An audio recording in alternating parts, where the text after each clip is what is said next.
A reading from 1 Corinthians 13 through 1 through 13.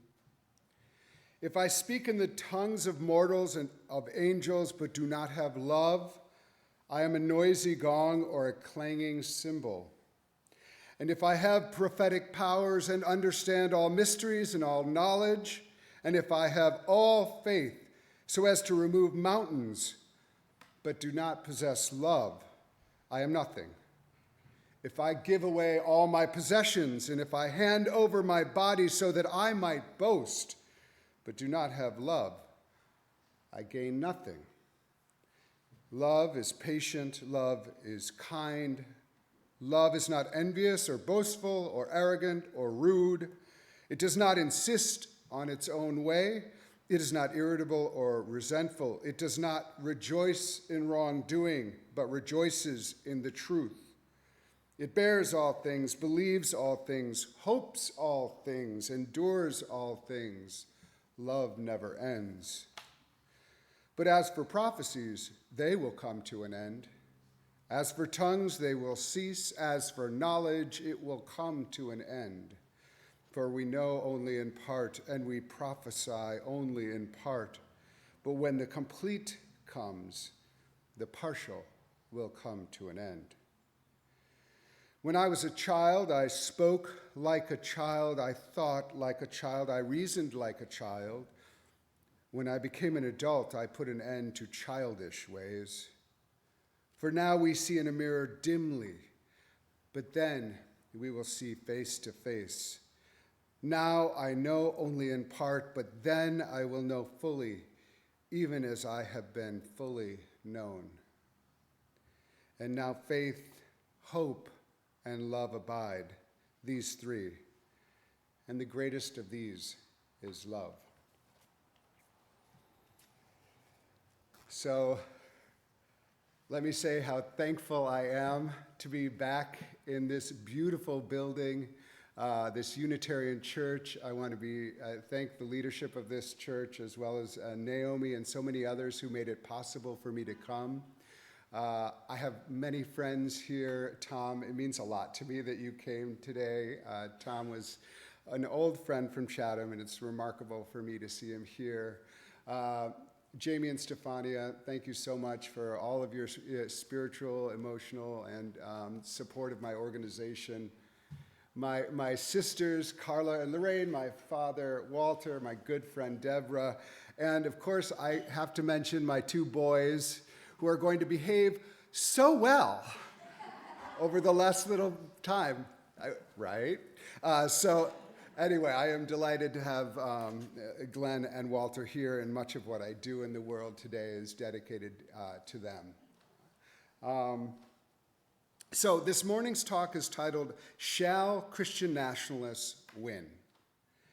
The Critical Role of Congregations in Protecting Our Diverse Democracy. I want to focus on the power that we have in our spiritual and religious communities that is absolutely crucial for meeting the current moment. The title of my talk is a reference to a sermon preached by Harry Emerson Fosdick in 1922 at First Presbyterian Church in New York City called Shall the Fundamentalists Win? It was one of the most famous sermons of the early 20th century. Fosdick's words have been much cited by liberal Christians over the past 100 years, concerned that their faith is being distorted by other Christians who are rigidly fixated on scriptural inerrancy, riven with apocalyptic worldviews, and intolerant of dissent. Reverend Fosdick was kicked out of his church for preaching that sermon. Hopefully, I will not experience a similar fate today.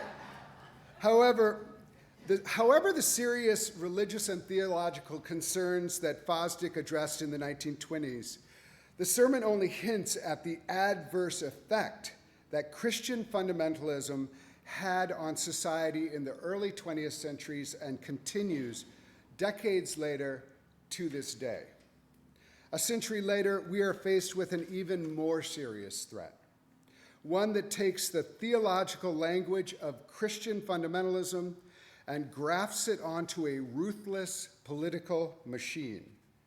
intent on using the power of the state to enforce its worldview on the entire society.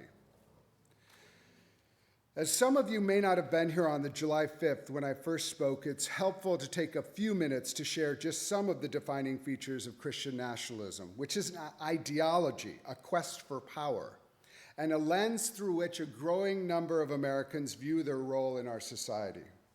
It is not new, but it has drawn recent mainstream attention after Christian symbols, flags, and Bible verses were ubiquitous during the violent attacks on the Capitol on January 6th. Christian nationalism has its roots in the dangerous myth that we were founded as a Christian nation and that Christianity holds a privileged place in our nation that must be preserved. They use the rhetoric of a Christian nation with its underpinnings of white supremacy, xenophobia, patriarchy, and authoritarianism to dictate who is a true American and who will be relegated to perennial outside status. The goal of Christian nationalism is the consolidation of power in the hands of a few, of an exclusive religious and political movement, and it is using churches, the courts, and increasingly electoral politics to gain power over the majority of the American people. The goal of Christian nationalism is the establishment of a theocracy. Unfortunately, Christian nationalism is not relegated to the shadowed corners of our country. A poll recently released by Public Religion Research Institute and Brookings Institute that indicates that close to 30% of Americans are either adherents or sympathetic to Christian nationalism, and that among white evangelical Protestant, that number jumps to nearly 2/3. Over 1 in 4 Americans believe that the United States should declare itself a Christian nation. As journalist and author Catherine Stewart recently wrote in The New Republic, Christian nationalists are increasingly framing their efforts as a spiritual battle that resonates with many of its followers from more charismatic and Pentecostal traditions. Christian nationalism pits the power of Jesus, which is their side, versus the power of Satan, which is anyone who opposes them. The spiritualization of political power introduces a zero-sum game in which compromise is capitulation and in which nothing less than God's favor is at stake. Stakes that lead to violence. And violence is acceptable in the Christian nationalist worldview, who approve of using violence for their goals at 7 times the rate of other Americans.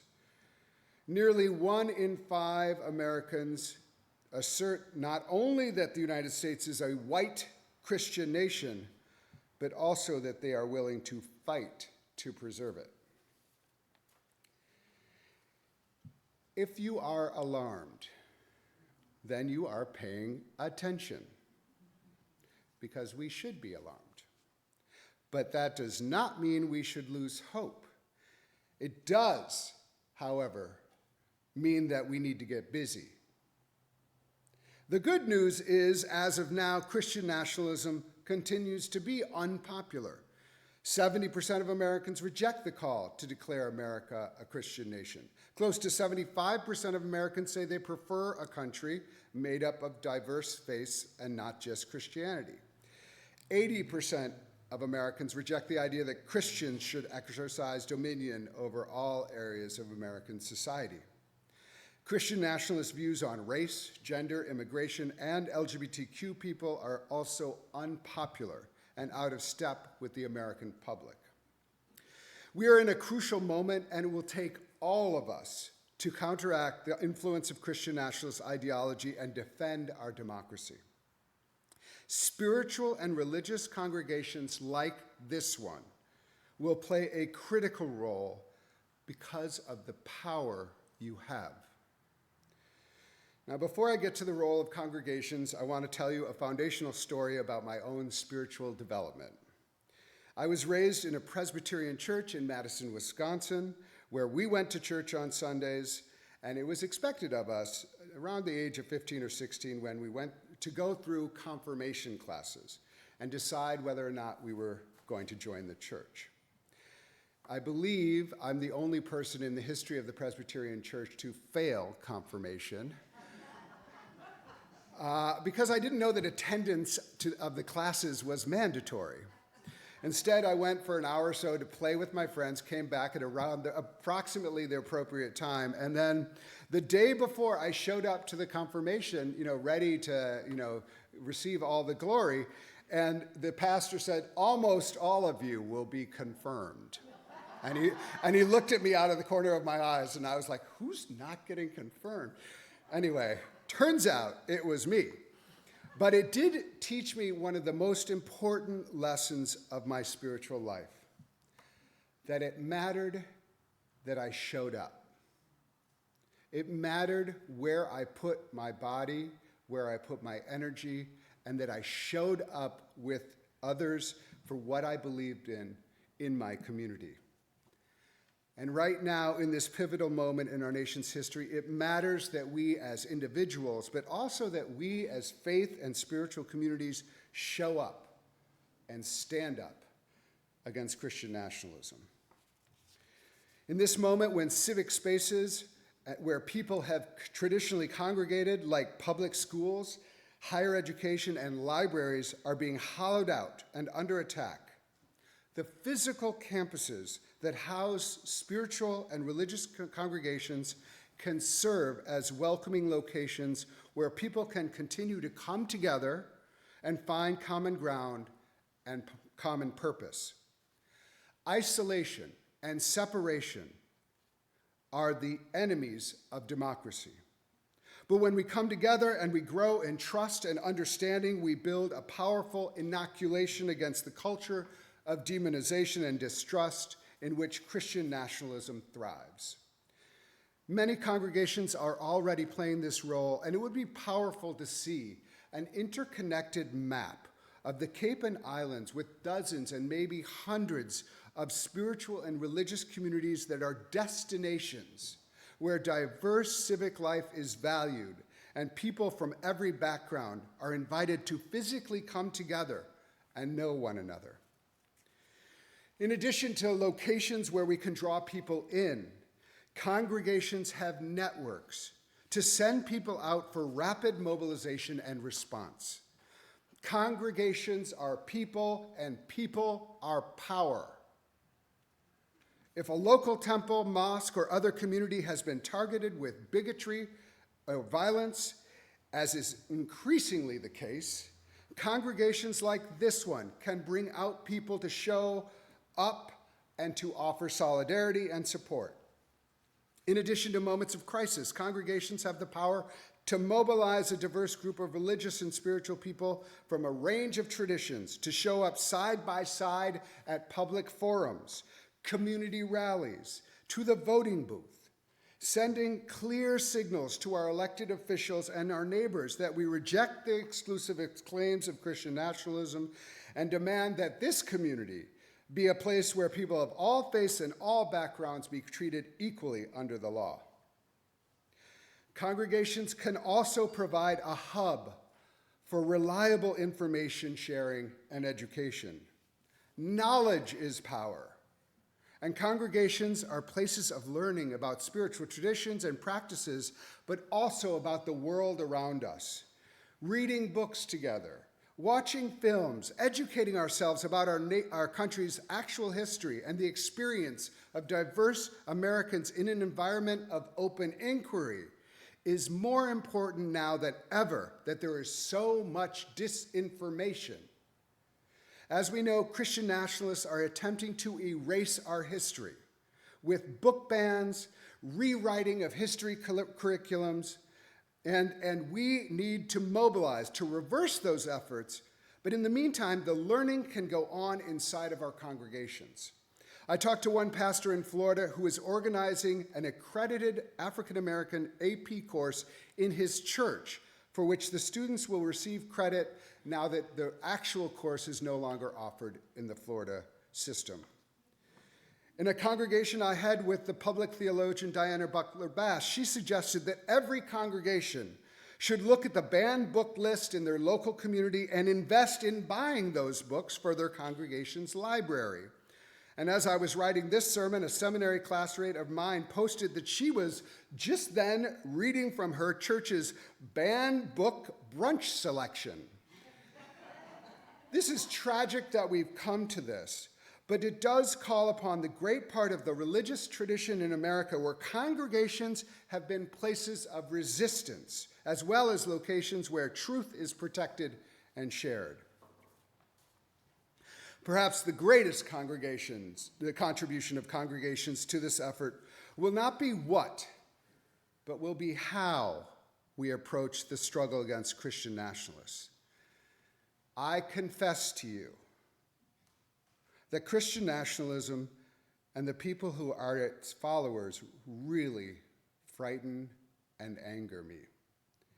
And I find my hand balling into a fist as I prepare for the battle ahead. We are in a dangerous situation and we need to be heads up about the threat.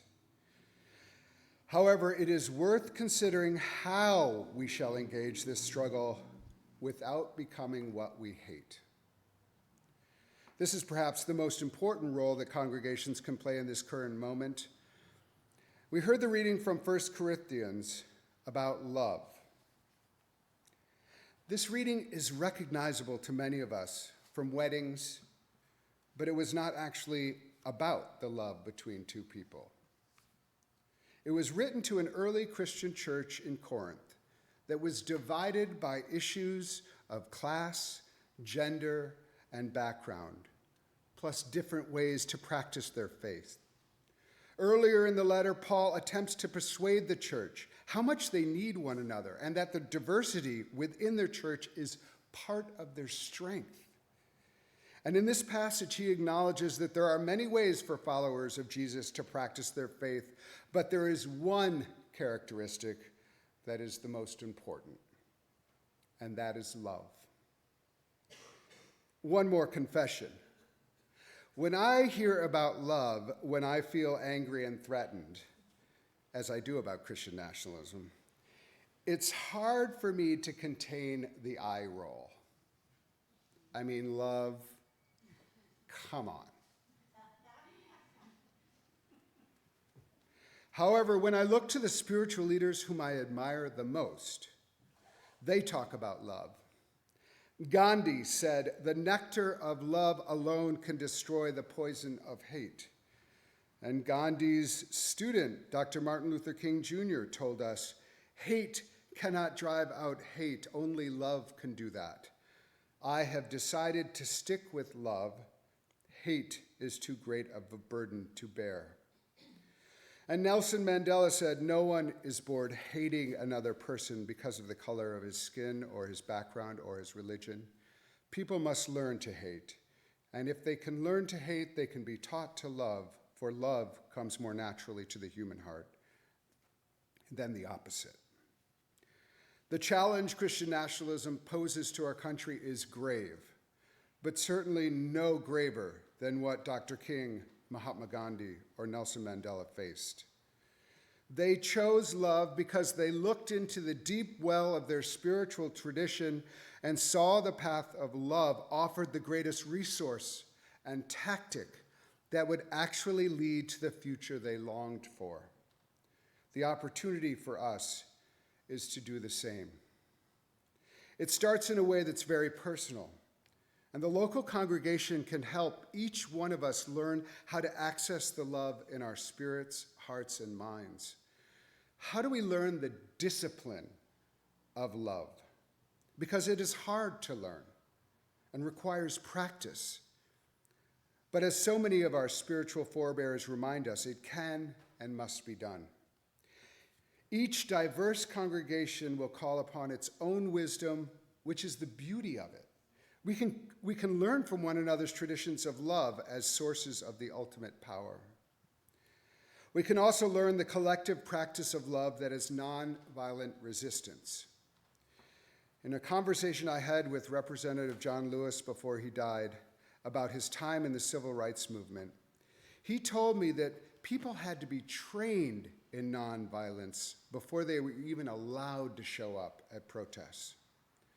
Our congregations can be a place where we learn the deep roots of nonviolent protest and show up with love, even as we resist the powers that would demean or destroy us. Congregations can also bring the banner of love into our wider community and our democracy.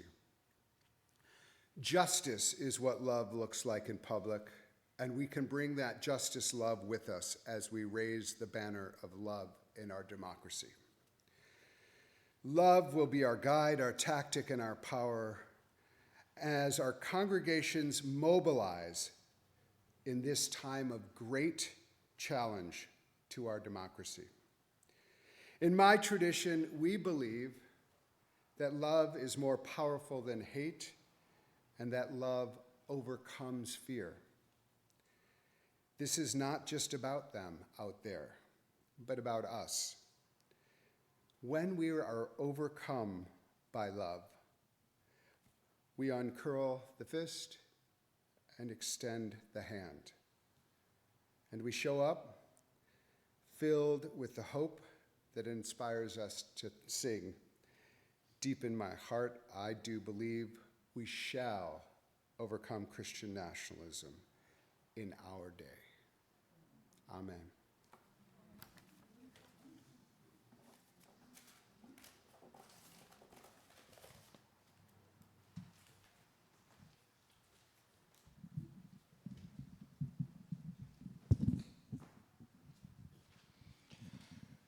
Thank you, Reverend Paul. We've come to the time